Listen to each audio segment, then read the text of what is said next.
in some ways, measuring coaching is a little bit of an art and a science. There are certainly numbers that you can watch and you can monitor and you can look at before the coaching and during the coaching and after the coaching. Numbers like engagement or team performance or even some business metrics. However, what we find the best way to measure executive coaching is to go in before the coaching engagement and find out what leaders think about working with this leader. And so you do something like a 360 assessment. And then you do that at the end of the coaching engagement and you find not only what that particular client thinks of how the coaching worked, but also the people that they work with and not just their boss. You're looking at 10, 12 different opinions, perspectives, and thoughts about how that leader's doing now versus how they were doing before the coaching. And that's where the money is in terms of measuring value.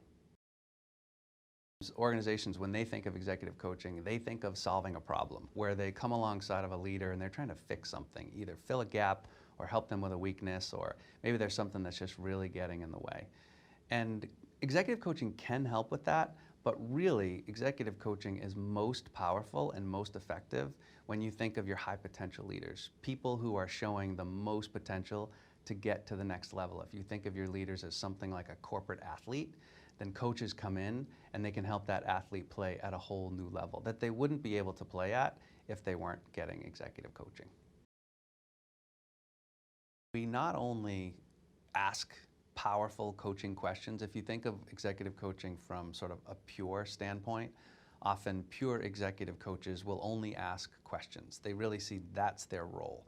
They're there to hold up a mirror to the client and ask that client what they see and then have the client answer all the questions themselves, believing that all the answers are inside the leader.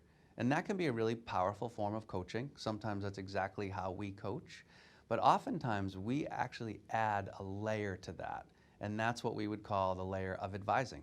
Sometimes we're much more directive, and while we'll ask powerful questions and we want the client to discover answers that they have within them, we've also learned over the years is that the client doesn't always have the answers. And because our coaches have coached so many leaders over the years and themselves been leaders inside organizations, they know when to step out of asking powerful questions and step into giving wise advice.